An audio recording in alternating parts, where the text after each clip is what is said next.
تمام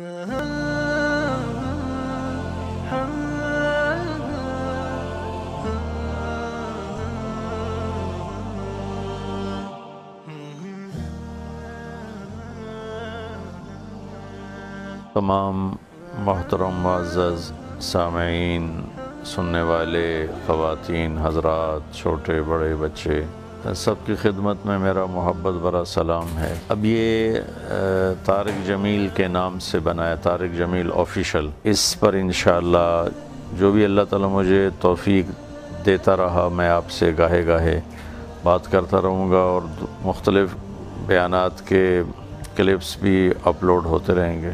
اس کے علاوہ بہت سے میرے نام پر میں بعض چیزیں بہت غیر ذمہ دارانہ ہوتی ہیں جو میری طرف ہی منسوب ہوتی ہیں، حالانکہ میں ان سے بری الذمہ ہوں، تو انہیں میری طرف منسوب نہ کیا جائے۔ بہرحال میں بھی ایک بشر ہوں، خطا کار ہوں، قصوروار ہوں، گناہ گار ہوں۔ ہدایت کے نور کی طلب ہے، دعا ہے مجھے آپ کو اللہ سب کو ایمان کامل ہدایت کا نور نصیب فرمائے، اور مرتے دم تک اپنے اور اپنے حبیب کی مرضی والی زندگی نصیب فرمائے۔ اپنی کمیوں پر ندامت ہے، اللہ پاک سے ہدایت کے نور کی طلب ہے، دعا ہے مجھے آپ کو اللہ سب کو ایمان کامل ہدایت کا نور نصیب فرمائے، اور مرتے دم تک اپنے اور اپنے حبیب کی مرضی والی زندگی نصیب فرمائے۔ ہماری جماعت گئی چونیاں، 90s کی بات، تو مقامی لوگ کہنے لگے چودھری حاکم نو بندہ بناؤ تو تانوں منیے۔ اللہ اس کی بخشش فرمائے، وہ وہاں کا قبضہ مافیا اور ڈرگ مافیا اور لڑائیاں، قتل و غارت اور زمینوں پر قبضے، اس ٹائپ کا آدمی تھا۔ تو ہم نے جماعت بھیج دی اس کو ملنے کے لیے،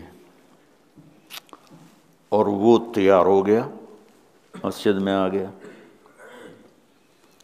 تو مجھے ساتھیوں نے کہا چودھری حاکم آیا ہے، تو وہ نال گل کر۔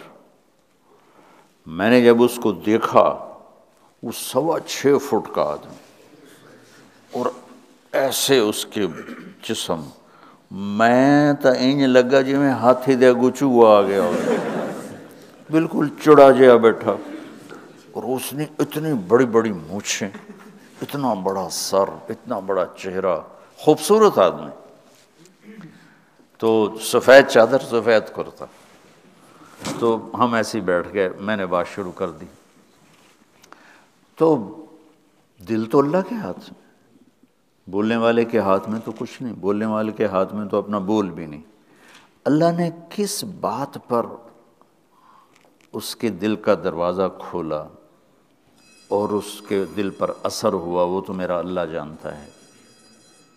اگر وہ میرے بولتے بولتے نا اس نے میری بات کاٹی، کہنے لگا مولوی جی ایک شرک نہیں کیتا، باقی ہر گناہ کیتا ہے، معافی ہو جاوی کی۔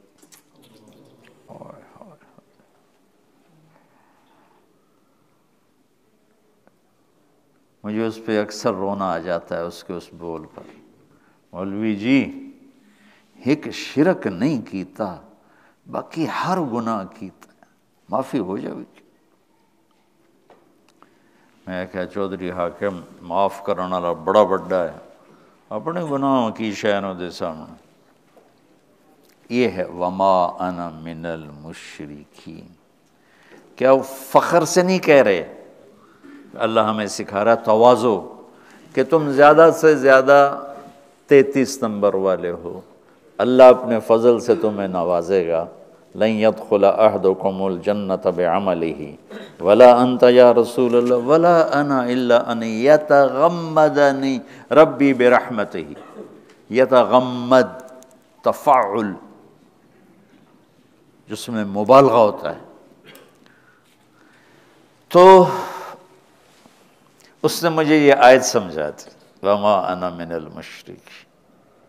پھر بچوں اس نے توبہ کی، اس کی موت بہت قریب تھی، اس کے کچھ عرصے بعد اس کا انتقال ہو گیا۔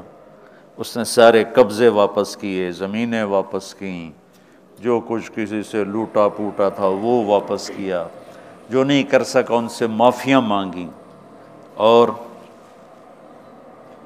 توبہ کر کے اللہ کی بارگاہ میں پہنچ گیا۔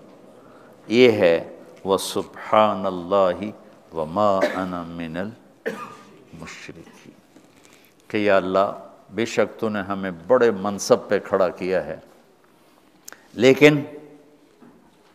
یا اللہ ہم تیری تعریف کا حق ادا نہیں کر سکتے، بس اتنی بات ہے کہ تیرا شکر ہے ہم شرک سے پاک ہیں۔ تو میرے بات کرنے کا موضوع یہ تھا، اس وجہ سے دعوت آپ کی ترجیحات میں نہ ہو کہ ہمارے استاد تبلیغ والے ہیں یا میں تبلیغ والا ہوں، یہ بہت کمزور چیز۔ میں چاہتا ہوں کہ جو اللہ نے علی بصیرت اس آیت میں لفظ استعمال کیا ہے، تم اس بصیرت کے ساتھ اللہ تبارک و تعالیٰ کی اس خوبصورت کام کو کرنے والے بنو۔ تو اس کے دیکھو مصلحین کی کمی نہیں دنیا میں رہی، اور مشائخ کی، اور بر صغیر میں بھی، لیکن مولانا الیاس صاحب سے جس طرح اللہ نے انسانیت کو نفع پہنچایا، کوئی بڑے سے بڑا مصلح اتنا نفع نہیں پہنچا سکا۔ میں پچھلے زمانے کی بات نہیں کر رہا ہوں، اس پچھلی صدی اور اس صدی کی بات کر رہا ہوں، اور اس سے قریب کے زمانے کی بات کر رہا ہوں، کوئی اتنا بڑا نفع نہیں پہنچا سکا۔ اللہ نے ان سے تصوف سے ہٹ کر، مدرسے سے ہٹ کر، یہ اس کام میں اللہ نے ان کو لگا دیا۔ تھے تصوف کے آدمی، تھے تبلیغ کے آدمی، مدرسے کے آدمی تھے۔ جب ان کے بھائی فوت ہو گئے مولانا محمد صاحب، تو میواتی گئے سہارنپور کہ اب مولوی الیاس ان کے بھائی ہیں، ان کو بھیجو وہاں۔ یہ 1898 کی بات ہے۔ تو مولانا الیاس صاحب نے انکار کر دیا کہ جاؤ جاؤ، میں نہیں جاتا۔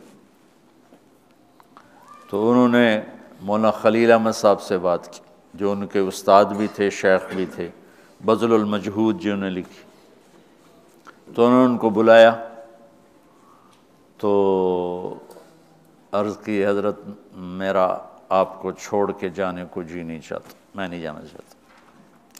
تو انہوں نے فرمایا 1 سال کی چھٹی لے کے چلے جاؤ، دل لگ جائے تو ٹھہر جانا، نہ لگے تو واپس آ جانا۔ انہوں نے درخواست جو لکھی تھی نا، وہ سہارنپور کے مدرسے میں آج بھی پڑی ہوئی کہ مجھے 1 سال کی چھٹی دی جائے۔ وہ درخواست ہم گیا تھا 89 میں مولانا سعید خان صاحب کے ساتھ، تو وہاں تو وہ 1 سال کی شرطیہ اجازت پر گئے تھے، اور اللہ تعالیٰ نے ان سے اس راستے کا کام لے لیا، اور آج ہم اسی کے تو فعل یہاں بیٹھے ہوئے ہیں۔ تو کام تو تم اتنا کرو گے جتنی تمہاری استعداد ہے، جتنے تمہارے وسائل ہیں، لیکن بچو تمہاری ترجیحات میں تبلیغ آ جائے، یہ میری تمنا ہے، اور تمہارے اخلاق، درگزر، محبت، الفت، تواضع، سخاوت، عاجزی، یہ وہ صفات ہیں جو تمہیں اونچا اڑائیں گی۔ آدمی پیسے سے بڑا نہیں بنتا ہے، مالدار بن جاتا ہے۔ آدمی علم سے بڑا نہیں بنتا ہے، علامہ بن جاتا ہے۔ بڑا بنتا ہے صفات کے ساتھ، ایمانی صفات اس کو بڑا بناتی ہیں، وہ چاہے پھر علم والا ہو، یا بازار والا ہو، یا کھیت والا ہو، صفات اس کو اونچا اڑاتی ہیں۔ صفات سے انسان وزنی بنتا ہے اور اللہ کی بارگاہ میں بڑا بنتا ہے۔